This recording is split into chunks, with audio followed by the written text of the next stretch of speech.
morning, my name is Doug Van Kampen, and today I'm going to be teaching you how to process an image for black and white in Lightroom. To get started, you'll notice that this image has a predominant color of blue here in the sky and the reflection of the sky in the water. You'll also notice that it's a very contrasty image. I have that sort of yin and yang look of the boats and the light mirroring what the boats are doing here.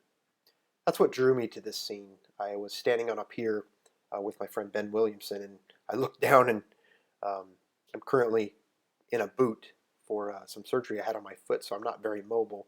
But it was in a spot where I could get to, and I was able to see this and say, "Oh wow, that's great." I can't imagine anyone wanting to go out on the water in a boat when the weather was this cold. I think it was about -8 that morning, and it just screamed, shoot me. Here I am. I'm going to be different the next time you come here, possibly. So I think I actually shot this handheld as well. It was not on the tripod. Got a pretty quick shutter speed. Let's take a look. If you hit the I key, you can bring up information on your keyboard. Yeah, it's a 250 at f11, 200 on 14 millimeters. So yeah, it was pretty. It was a great image. I really was. I was excited about it after I exposed a few frames. So, without any further ado, one of the first things that I like to look at is the histogram. Now, a lot of people preach the unimportance of the histogram.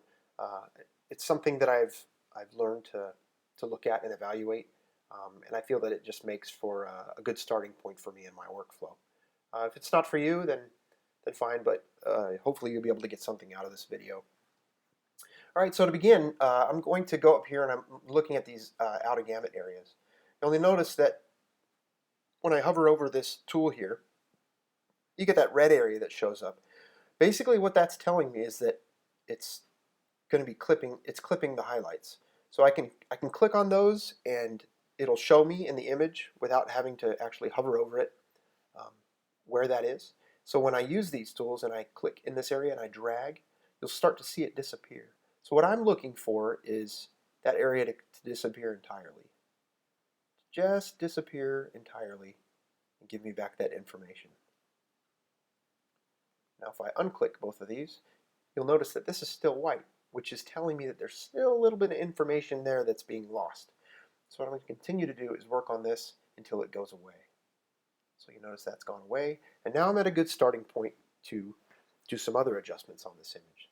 The second thing that I do with every image is I go down here to the lens corrections pane. Now I like to assign a lens profile to this because it'll correct some of this distortion on the horizon line. And to do this, I'll just click this checkbox and then choose my make for my camera. So I'm sure your camera's listed in here. I use a Fujifilm X-T1, but I like the X100T profile a little bit more than the X-T1 profile. I'm not sure if they have an X-T1 profile actually. I haven't even looked, but this is the one that I use with my Fuji camera, and then I don't have to correct any more distortion because it's simply the horizon line looks pretty good. Now I can use these sliders down here to correct more distortion if I choose, but at this point I don't think that I need to.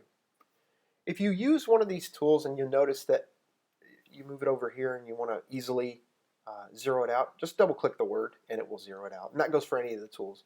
You can either double click the word or hold down the option key and it'll, see how that changes to reset? You can just hit that. It'll reset that entire tool for whichever panel you're in. So now that I'm at this point, I've got some good detail over here, just a little bit of stuff in shadow. It may not look like it, but there's still very small details in here that aren't completely in shadow. And that's what I like. I don't, according to the zone system of photography, which is zone 0 being completely black and zone 10 being completely white, I don't want anything in those areas. I want everything from zone 1 to zone 9. If you haven't learned about the zone system, it's a very good way of evaluating the images for black and white. And I typically see light values in zone system just because that's how I learned from early on in my photography on black and white film. All right, so without any further ado, let's go ahead and convert this image to black and white. The simple way to do this is you go right up here to your color area, and you'll see three things here. You'll see HSL, which is hue, saturation, and lightness. I'm sorry, luminance, not lightness. Color, which will just give you the individual colors, and then black and white. So as soon as I click on black and white, you'll notice, bam, it's converted to black and white. Well, I guess we're done then, aren't we? No, we're not done. I'm totally kidding. Something that I like to do after the fact is adjust these colors. I got this nice S curve, which is pleasant, but remember how I said there was a lot of blue in this image? Not a lot of other color, and it was very contrasty. So one of the things that I want to do is I want to adjust this blue slider. So by just holding on it, I can make those blues a little bit darker. And you'll notice anything that's blue, any kind of refracted light that's blue, starts to change. So what I want to do is drag this until I'm happy with the gray tones that come out, but I don't want to lose any information. If I go too far, it's easy to bring it too far and make it completely black. Now, to some people that may look nice, but all this black area, even though you can still see some detail in here, there'll start to be this noise, and you can start to see like even banding showing up. This banding coming from this lens flare right over here, and I don't want that. I don't want to have any banding. I want to minimize that banding. So I'm probably going to go into the negative by only about 25, because I like to preserve those nice whites. And to do that, you can either drag or you can hit minus 25 on your keyboard. Hit enter and boom, there you have it. Another color that I saw here was predominant are the oranges, yellows, and reds. To go ahead and increase the contrast there, I'm going to drag my orange slider down just a little bit and drag my yellow slider down just a little bit to darken that. Let's see what reds do. Reds don't really do anything. So I'm just going to leave that the way it is. I'll bring these up just a little bit. And then I can also come up here and I can adjust the actual curve of the image by dragging up or down. And I can do that by, I usually typically like to do like a minus 10 and a plus 10 up here on the thirds, which gives it a really punchy look. But you'll notice that once I did this up here, I got this horrible area of highlights there. So it may work for some images. I don't believe that works for this image. I like the contrast of this image just the way it is. And I like what the light does. It gives you that perception of morning and daybreak, and that's the look I was going for here.